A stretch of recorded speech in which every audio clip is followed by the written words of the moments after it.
Então eu queria começar já falando do Corinthians, né? Eu sempre falei aqui, desde o episódio número 1, eu sou corintiano, fanático.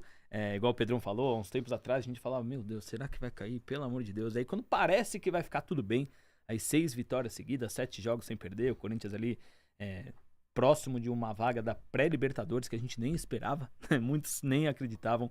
E explodiu aí uma guerra política no Corinthians. Para você que está nos acompanhando e não está muito por dentro, amanhã, quinta-feira, dia 28 de novembro, vai acontecer uma votação convocada pelo Conselho Deliberativo para saber se o presidente Augusto Melo sofrerá impeachment. Essa votação do Conselho Deliberativo é por conta ainda do escândalo da VaidBet, que era a patrocinadora master do Corinthians, que veio no começo desse ano, na gestão Augusto Melo, e ela saiu ali depois de polêmicas envolvendo um suposto laranja na negociação.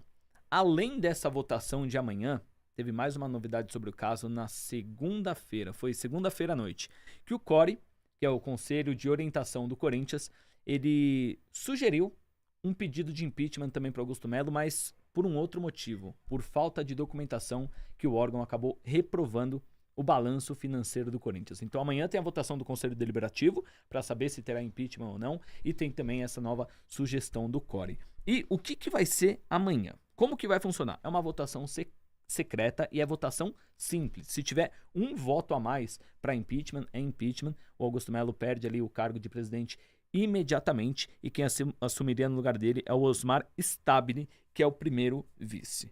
Pedrão, com toda a experiência aí que você tem no futebol, aí à frente da Outfield, há quase 10 anos aí envolvido no meio do futebol, como que você enxerga toda essa situação política aí do Corinthians e o que isso pode causar de impacto no clube, independente se for aprovado impeachment ou se continuar o Augusto Melo?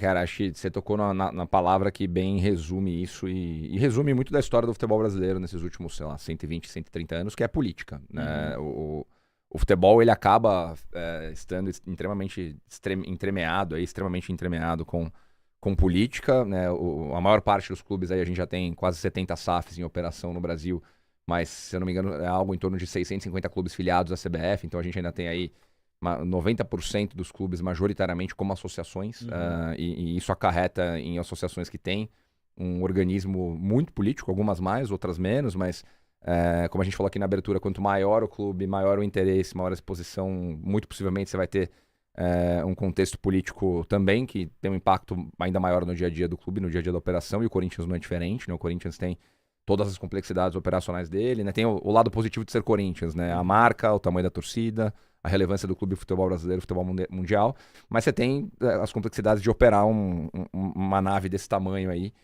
com alguns organismos internos que nem sempre são os mais bem preparados para encarar a realidade atual do futebol, né? A gente fala muito aqui de gestão, de governança, e tem associações, né, como Palmeiras e Flamengo, a gente já deu esse exemplo várias vezes, que tem um organismo interno, uma governança, uma gestão muito bem apurada, qualificada, com processos, tomadores de decisão, executivos atuando de forma separada do estatutário, né, do político, do ambiente do clube.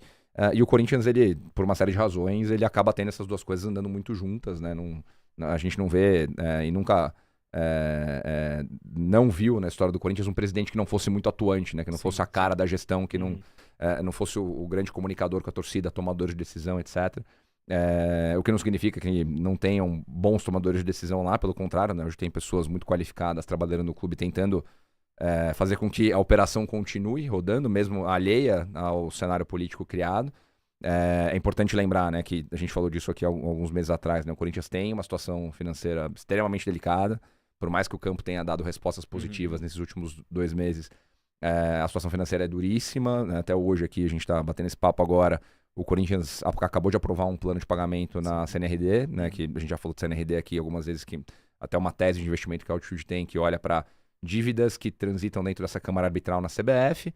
O Corinthians tem um bom montante aí em dívidas dentro dessa Câmara, então divulgou um plano para falar, credores que estão na CNRD, né, outros clubes para quem eu devo, outros empresários, atletas, ex-atletas, eu vou propor um plano para vocês, vou tentar reorganizar isso aqui como eu estou tentando reorganizar outras parcelas da minha dívida, como tem as dívidas que podem ir para a RCE, né, o Regime Centralizado de Execução, que são as dívidas de caráter cível, tem a dívida da Arena, que a gente já vai entrar um pouco nesse assunto também, então é complexo, né? Você tem muita situação para administrar enquanto você tem um time para botar em campo toda quarta e domingo e o campeonato acontecendo, e uma crise política andando em paralelo a tudo isso. Então é importante tentar separar as coisas, né? O Corinthians tem o desafio regular dele, operacional, que a gente falou aqui depois da janela. O campo respondeu bem, né? O Corinthians, acho que a gestão veio dando boas respostas aí, depois de algumas decisões que você poderia questionar no começo do ano. Acho que você, como torcedor, pode avaliar isso até melhor do que eu. Mas, invariavelmente, você não pode questionar que as decisões de campo, né, que foram tomadas do meio ano para cá, surtiram algum resultado, enquanto fora de campo você tem ali a diretoria tentando trabalhar na equação de caixa, na equação das dívidas. E aí um ambiente político frágil, em paralelo a tudo isso, que cria essa situação, né, de levar o Augusto aí para uma votação de impeachment ou não. Sem entrar no mérito, né, do que vai acontecer ou não, a análise fria da situação aqui é que, e como acontece, de novo, em várias associações, né, a gente tem clubes aí que tem problemas políticos similares, a gente acha que isso é complexo para o que poderia ser ou que deveria ser a operação de um clube como o Corinthians, né? Se você tem o ambiente político que funciona, naturalmente você tem que ter situação e oposição, né? Nunca é bom você ter uma figura que concentre poder e que se perpetue, e aí a gente entra muito naquela história de continuidade, para bem e para mal, né? Mas né, nesse caso é importante você ter uma oposição, uma situação como em qualquer caráter político que consigam equilibrar a discussão. E que isso caminhe em paralelo enquanto o operacional, no caso do Corinthians, o campo, tem a sua vida própria, seguindo os gás que esses caras passaram no primeiro momento, né? Numa estrutura de, como qualquer companhia aberta aqui, e mesmo empresas privadas, você tem os conselheiros, você tem os C-levels, né? Os diretores, você tem o pessoal que está trabalhando como executivos, e isso tem todo um direcionamento que vem de cima, que chega até a ponta para que seja implementado. Então essas coisas estão conectadas. Mas o desafio agora, né, para o Pedro Silveira, para a turma que está lá no dia a dia do Corinthians, acho que é continuar trabalhando, né, espero que consigam, alheios a esse cenário político que foi criado.